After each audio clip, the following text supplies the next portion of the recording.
yo le dije, nunca, yo quiero que seas tú más que yo. Y mi papá nunca tuvo tiempo y ya ves, los padres de antes me trataban un poquito más duro. Y yo con él, mi vida que yo quise con mis hijos, no quise que fuera igual que pasé yo. Yo no quiero ser el mismo que era en México. Quería tener mi familia aquí.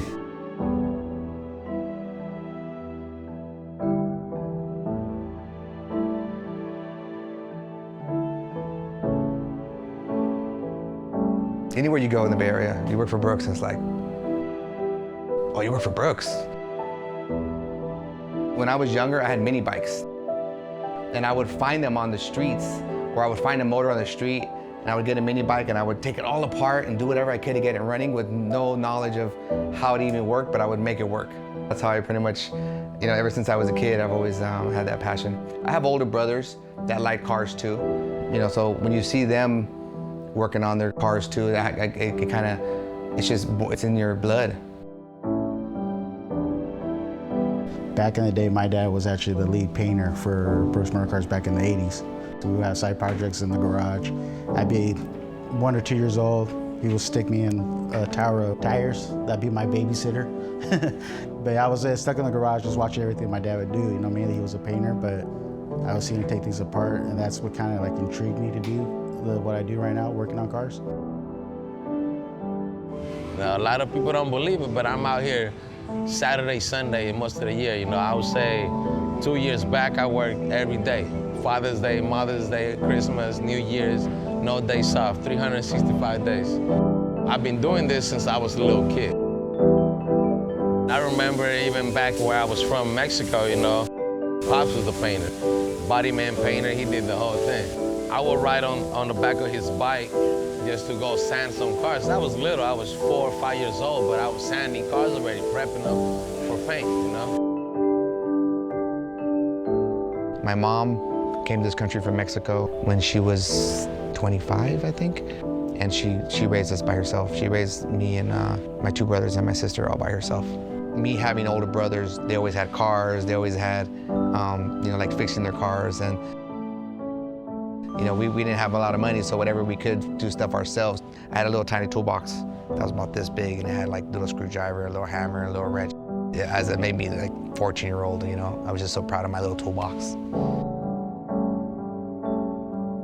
Even when we moved out here, I'd be out of high school, and I already had a car to prep in my dad's garage, because after work, he would come in and paint it. He'll call me up and be like, hey, that car in the garage? I need it prepped and ready, masked and everything, so I could get home and just start painting. So before coming to Brooks, I didn't want to work on cars. Billet pieces. These are bodies of cars that they've done over the years, Brooks Motorcars, and so almost every employee in the shop had a car or has a car, and Dan usually gave them to them.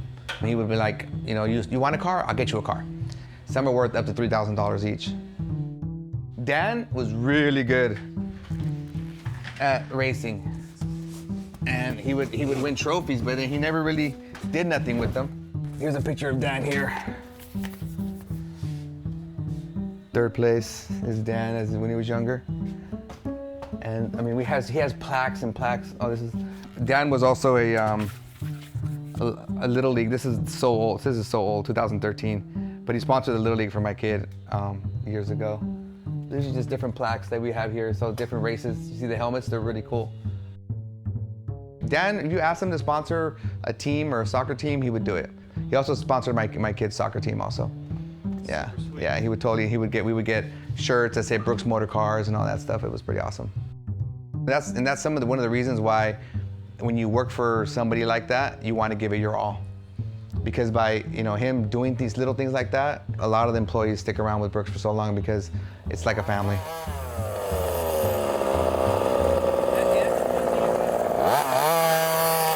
I got to spend time with Pops, but it was just not the way that I wanted. I probably wanted to go play some soccer with him or something like that. He was with me, but he was more focused work-wise. He felt like work was everything. Maybe that's why I didn't want to work on cars, because he kind of pushed me all my young life on that, you know, so. Working at Brooks Motorcars right out of high school. This is before Dan bought the shop. I remember working on a Porsche. I was 18 because I already knew how to work on cars. And Dan says he remembers me holding 2 fiber sticks in my hand and taking off a molding or a clip or something on a Porsche. But I remember when remember working on that car, and I looked over and I see Dan walking in, because you can't miss Dan, and he's 6'4", sweeping. And he was kind of just walking through the shop, sweeping the shop. And I didn't know who he was. And later on that day, he introduced himself as Dan, the new owner. He just recently purchased Brooks, and he's going to be, you know, pretty much taking over that company in 1996. Here, when we first opened up, this is one of the ones that Dan kind of said, here, we're opening up a new shop. I was kind of a one-man band for a little bit. I was doing estimates, supplements. I was still a technician working. So I kind of seen this from the infancy stage, which gives me great pride to see where it's at now. And as you can see, it's paid off because we're extremely busy here. So Dan is very good at noticing the value in people. So when Dan came in, first thing he saw, he basically told me, Tony, you're way underpaid. So it was within a week or two of Dan coming in there. He gave me a raise. He said, you're more than deserving of it.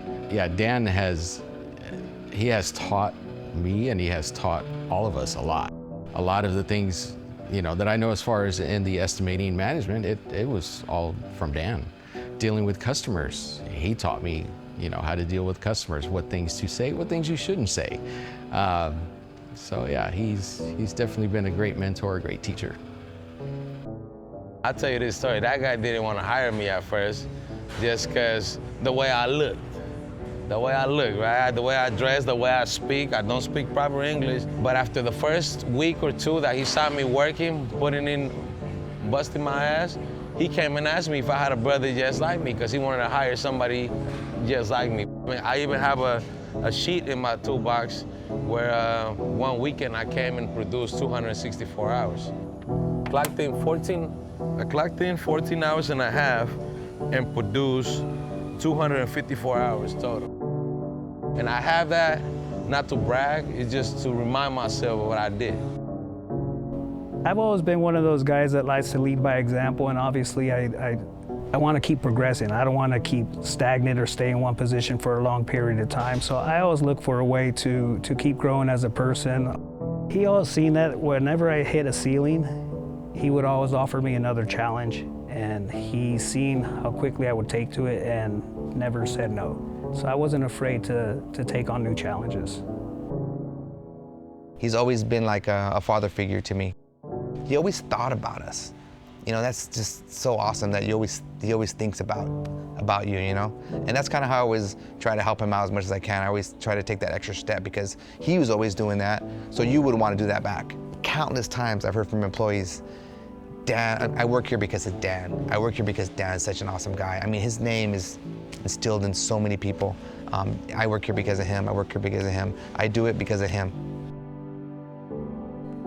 Dan being my boss and my friend has been totally life-changing for me, because I wouldn't be in my position if it wasn't for him. And it's just awesome to say I work for Brooks. To be able to, I call fly these wings.